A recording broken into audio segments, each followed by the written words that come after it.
Hello mga ka-jams! Welcome to my YouTube channel. If you are an au pair who is currently participating in the program, or you have been an au pair before, or you want to become an au pair, please comment down below which country you have participated or which country you want to participate. If you are new to my channel and you want to know more information about au pair program, please stay tuned. Don't forget to subscribe, like, and share my videos. In this episode, we're going to talk about the au pair changing host families. And you know, the situation is common for au pairs and there are many factors why it happens over time. Pero hindi ko to i-generalize ha, kasi there are many host families na sobrang bait, sobrang generous, sobrang loving, and you know, they will really treat you like part of their family.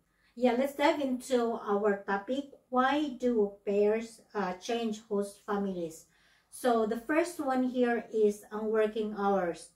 Ang au pair working hours in Europe, narajud siya sa 25 to 30 hours per week, and the arrangement depends sa napagkasunduan between the host family and the au pair.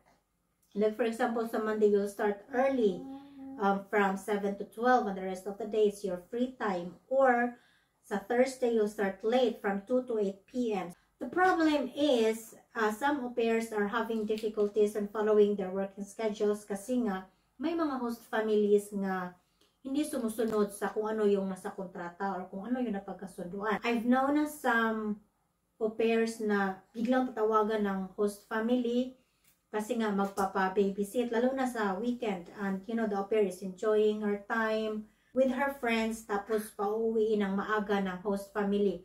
Or di kaya matutulog or magpapahinga ang au pair, and then kakatok bigla ang host family kasi mayroong iutos. And that's really disappointing. And this is one of the common complaints ng mga au pair. Ang pangalawa is ang duties. So, these duties are related to childcare, kaya siya tinatawag na light housework. Like for example, helping the kids getting ready for school, preparing food and snacks sa mga bata, or washing kids' laundry. And yun nga, some au pairs encounter services na hindi na related sa bata, and the host family is expecting sa au pairs to do more work, more duties na wala na sa kontrata, and that itself causes conflict between sa au pair and the host family. Kasi nga, they have agreed to do these duties, but the host family, dinisregard nila yung kung ano yung napagkasunduan nila. Ang last but not the least is the expectation. Some host families are expecting the au pair to do more household works or services other than child care, or they expect the au pair to follow kung ano yung iutos nila kahit hindi na siya related sa au pair program or kahit wala na siya sa kontrata. And if the au pair tries to talk to the family about it, they will reproach the au pair or isumbat nila sa au pair how much money they have spent. They make the au pair feel guilty or i-manipulate nila yung au pair ba. Kaya maraming cases na hindi magkakasundo ang au pair at saka host family because their expectation is way too high para ma-meet ng au pair. So those are the 3 common complaints of au pairs why they decided to change host families. Kasi nga, some of them don't really understand what the program is, while some others intentionally exploit young women from third world country to work long hours as their household servants, like cook for them, clean their house many times a week.